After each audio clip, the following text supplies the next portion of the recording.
Catalyst SP ఛానల్లో ఎంతో ముఖ్యమైతే తప్ప క్రైమ్ అవేర్నెస్ వీడియోలు ఇవ్వనని చెప్పాను.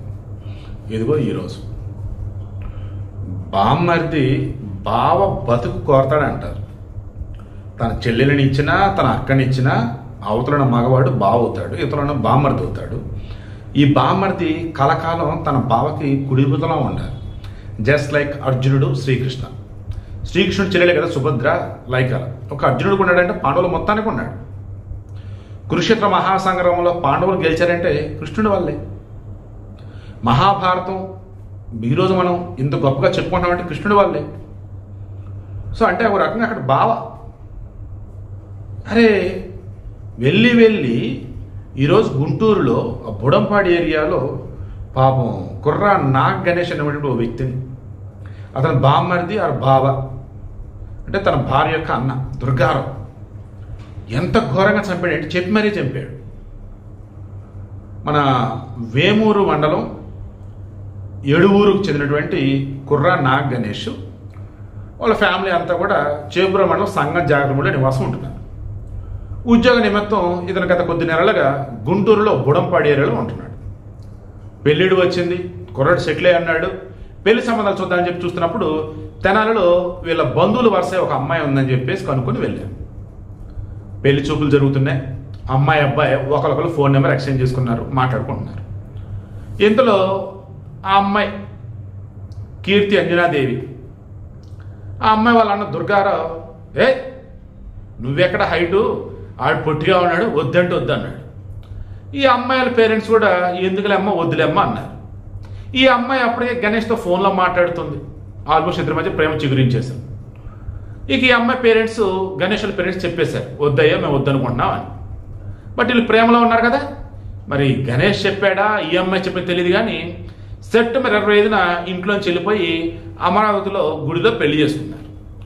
పెళ్లి చేసుకున్న తర్వాత ఇమీడియట్గా నల్లపాడు పోలీస్ స్టేషన్కి వెళ్ళి, అయ్యా మేము పెళ్లి చేసుకున్నాం, ఒకే కులం, బంధువులం కూడా, ఒకరిని ఇష్టపడ్డాం, ఇద్దరు మేజర్లు అయ్యా అన్నారు. ఆ అమ్మాయి పేరెంట్స్ని పిలిపించారు, తెనాలి నుంచి వచ్చారు.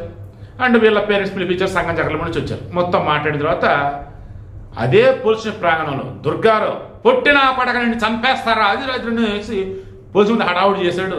పట్టుకొని కౌన్సిలింగ్ ఇచ్చారు, వెళ్ళిపోయాడు. పెళ్ళైనది కొద్ది రోజులే బామ్మరిదారు బావ వచ్చేసి భయపెట్టి తిరుగుతున్నాడు, చంపుతా అంటున్నాడు. ఎందుకైనా మంచిది బయట తిరగద్దు అనుకున్నాడు, తిరగట్లా, ఇంట్లోనే ఉంటున్నాడు. అయితే వాళ్ళ ఫ్రెండ్ కరుణతో కలిసి గుంటూరులో ఒక నగల దుకాణానికి వెళ్ళి వేరే దూరం బంగారాన్ని తాకట్టు పెట్టి డబ్బులు తీసుకొని వస్తున్నాడు. ఎందుకు పెళ్ళేటు చేసుకున్నావరా, బట్ రిసెప్షన్ ఇవ్వాలి కదరా, రిసెప్షన్ ఇద్దావరా అని చెప్పేసి. ఈ గణేష్ యొక్క కదలికల మీద నిఘా పెట్టినటువంటి దుర్గారావు వస్తున్న ధరలు ఆపి రాళ్లతో కొట్టారు. కింద పడ్డటువంటి గణేష్ని ఘోరాతి ఘోరంగా దడదడ పొడి చేశారు. అది చూసి అసలు వణిగిపోతున్నటువంటి కరుణ ఏం చేయాలంటే అర్థం కాల. ఇంతలో దుర్గారావు అండ్ ఫ్రెండ్స్ బ్యాచ్ పొడి చేసి వెళ్ళిపోయారు. గణేష్ చావుబుతుల మధ్య ఉన్న గణేష్ని తీసుకుని ఆసుపత్రికి వెళ్ళాడు కరుణ. అప్పటికే చనిపోయాయి అని డాక్టర్లు చెప్పారు. అప్పటికే పోలీస్ కంప్లైంట్ ఆల్రెడీ ఇచ్చారు కదా, ప్రాణాపాయం ఉందని చెప్పేసి వాళ్ళు కబురెట్టారు. వచ్చారు, చూశారు. ఎవరు ఏంట్రా, కరుణ జరిగింది మొత్తం చెప్పాడు. ఫోన్ల మీద నిఘా పెట్టారు, ట్రాక్ చేశారు, మొత్తానికి దొరికారు. పోలీసుకు వచ్చిన తర్వాత కూడా కీర్తి అంజనీదేవి యొక్క అన్న గణేష్ చంపినటువంటి వ్యక్తి ఏమన్నాడు తెలుసా, పొట్టోడండి, నా చెల్లి పొడుగ్గా ఉంది, వాడు పొట్టోడు, మేము వద్దని చెప్పాం, అయినా మాయ మాటలతో మబ్బెట్టి నా చెల్లిని లేవదీసుకుపోయాడు, అందుకని చంపేసామని చెప్పేసి అన్నాడండి.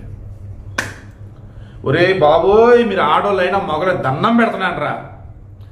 ప్రేమైనా అరేంజ్డ్ మ్యారేజ్ అయినా ఏదైనా కానీ ఒక ఇంట్లో ఒక యదవనేవాడు ఉన్నాడు అంటే, ఒక ఇంట్లో ఒక మూర్ఖుడు అనేవాడు ఉన్నాడు అంటే ఆ ఇంట్లో పిల్లని కానీ అబ్బాయిని పెళ్లి చేసుకోవద్దురా బాబు. మరలా చెబుతున్నాను రా, ఒక ఇంట్లో ఒక్క యదవ ఒక మూర్ఖుడు ఉంటే చాలరా, వాడు సామాన్యం చేస్తాడు, చంపడానికి చంపుతాడు.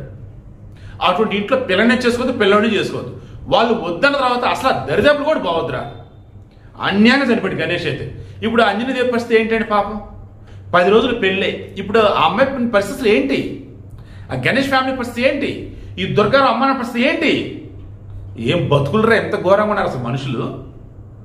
నిజంగా చెప్తే స్మార్ట్ ఫోన్లు వచ్చిన తర్వాత ఘోరాతి ఘోరంగా తయారయ్యారండి. అసలు వాడేమంటాడు, వీడేమంటాడు, అది ఇది వీళ్ళకి ఇమాజిన్ చేసుకుని ఘోరంగా తయారవుతున్నారు.